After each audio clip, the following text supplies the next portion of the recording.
Yes guys, तो कैसे आप लोग बताना चाहूंगा। आज जानते हैं बेसिकली एडवांस ग्रोथ किसे कहते हैं। बेसिकली में एडवांस ग्रोथ की बात आती है तो लोग कहते हैं कि एडवांस ग्रोथ का मतलब क्या हमें पहले से पता होगा कि हमारा बैंक कितना ग्रो करने वाला है या फिर कितना ग्रो कर रहा है, राइट। तो इसके बारे में कोई दिक्कत है, डिटेल्स पर डिटेल्स जानेंगे और सारी चीज समझ पाएंगे कि एडवांस ग्रोथ होता क्या है, प्लस उसको कैलकुलेट कैसे करते हैं और एनालाइज कैसे करते हैं। ना इसमें कोई अक्सर लगेगा, ना ही कोई आपका वर्ड पैड लगेगा, कुछ भी लगेगा। कोई लैपटॉप की, कोई फोन की नीड नहीं है, ना ही कोई कैलकुलेटर की नीड है।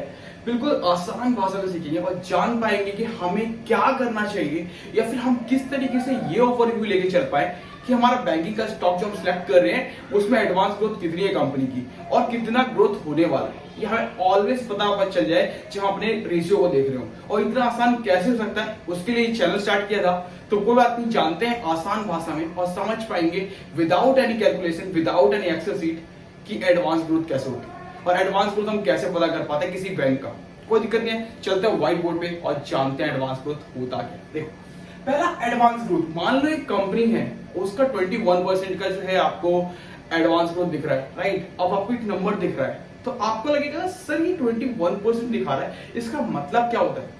कोई दिक्कत नहीं है, आसान से बताते हैं। देखो 21% जो नंबर दिख रहा है यानी कि पूरे एक साल में जो 100 रुपए आपने इन्वेस्ट किया था उसका अमाउंट आज 121 रुपीज हो गया।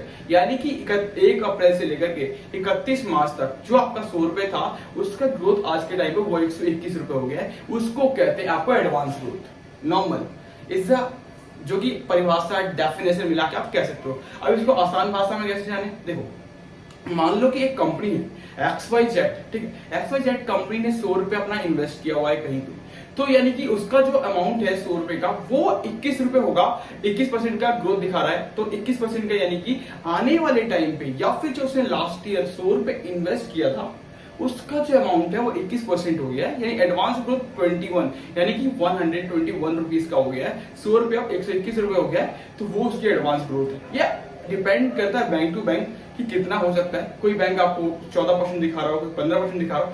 बट एडवांस ग्रोथ को देखने के लिए ऑलमोस्ट नहीं तो 12% से नीचे नहीं होना चाहिए। CRR प्लस CRA प्लस आपको जो CAR प्लस आपको एडवांस ग्रोथ 12% से नीचे नहीं होते, अदर 12% से नीचे नहीं होना चाहिए। वरना आपको थोड़ा सा उसमें ऐसा लगता है कि यस वहां पे कुछ आपको लाइक डर सा लग सकता है जिससे फेयर होना चाहिए कि वो बैंक आई थिंक कुछ तो गलत है जो वहां पे आपको ये चीज शो कर रहा है। बट कोई दिक्कत नहीं है, आप ये देख के चल सकते हो। जैसे आप आई थिंक कोटक का देखे चलोगे तो ऑलमोस्ट 21% का दिख रहा होगा आपको, एंड HDFC का लेके चलोगे तो आई थिंक आपको 19% समथिंग कुछ आपको ये मिल रहा होगा।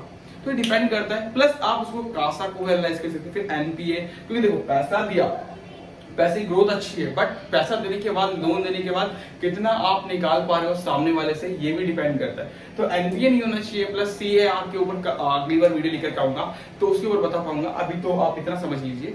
तो नॉर्मल आप 21% प्लस 19% ये सारी चीजें आपको देखने को मिलेगी एडवांस ग्रोथ में, ठीक है। तो देखो first of all how to understand, simple सी बात है कि आपका जो है ना, जो आप कर रहे हो कैसे निकालते हैं। तो समझ लो कोई 21% का आपको एक रेशियो दे रहा है, तो रेशियो का मतलब है कि पूरे एक साल में उसने सिर्फ 100 रुपए पे 21% यानी कि 100 रुपए पे 21 रुपए कमाया है, उसकी वैल्यू 100 रुपए की 121 रुपए हो गई है। उसको कहते हैं आपको एडवांस ग्रोथ, ठीक है।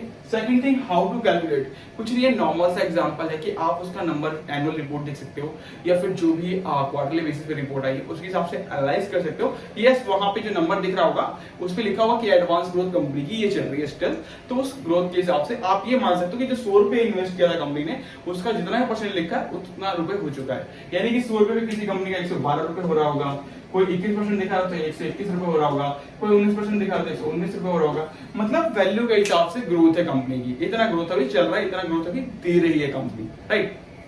What is the opportunity, opportunity ये है कि जितना ज्यादा ग्रोथ उतनी सारी चीजें, बट ये डिपेंड नहीं करता कि एडवांस ग्रोथ अच्छा है तो कंपनी को हम बाई कर लें। क्योंकि देखो कासा अगर चलो बढ़ा भी लिया किसी तरीके से तो आप उसकी दूसरी चीजों पे जाओ, कॉस्ट ऑफ फंड पे, या कॉस्ट ऑफ फंड की तरफ से कंपनी ने ऐसा तो नहीं किया कि उन्होंने 4% की जगह पे 8% का रिटर्न बांट दिया। ऐसा कर रहे हैं तो फिर तो कोई फायदा नहीं है ना। अब मान लो कि 48% पे HDFC वर्क कर रहा है, 52% कोटक ने कर लिया, बट कोटक 52% करने के बाद वो 8% का इंटरेस्ट दे रहा है और ये 5% पे या 4% पे दे रहे हैं। तो आप सोचो ना, अब वैल्यू किसी ने पूरा 48% का कासा 48% का कासा होने के बाद कंपनी ने क्या किया, 4 से 5% यानी 4% पे पूरा पैसा उठाया एंड उसको 12% पे लोन पे दिया। प्लस ये कंपनी 8 पे उठा रही है, 12 पे दे रही है, तो 4% का प्रॉफिट पे हमें क्या प्रॉफिट होगा। तो ये प्रॉफिटेबल बिजनेस भी आप देख सकते हो। प्लस कंपनी ने पैसा दिया, फिर एनपीए क्या चल रहा है, कंपनी का जो नॉन परफॉर्मिंग एसेट है वो कितना लेके आ पा रही है वापस, इसका एनपीए नहीं होना चाहिए। प्लस फिर उसके बाद आप एडवांस ग्रोथ को एनालाइज करते हो। तो वीडियो अच्छी लगी तो लाइक कर लीजिएगा, शेयर कर लीजिएगा। आई थिंक पूरा समझ में आ गया होगा कि एडवांस ग्रोथ किसे कहते हैं। प्लस आपको ये एडवांस ग्रोथ के बारे में देखना है कि आपको ये आंकड़ा कहाँ दिखता है हर किसी शेयर का, तो आप ticker.com पे जाकर के वहां पर आप अपने शेयर को सर्च कर सकते हैं। सर्च करने के बाद आप वहां से सारी चीजों को एनालाइज कर सकते हैं। वहां पर आपको नीचे में पीएस वाले खाने में आपको मिलेगा, पीएस वाले कॉलम में आपको एडवांस ग्रोथ का ऑप्शन मिलेगा, वहां से आप एनालाइज कर सकते हैं। वीडियो अच्छी लगी तो लाइक कर लीजिए, शेयर कर लीजिए। Thank you so much guys, मिलते हैं नेक्स्ट वीडियो में और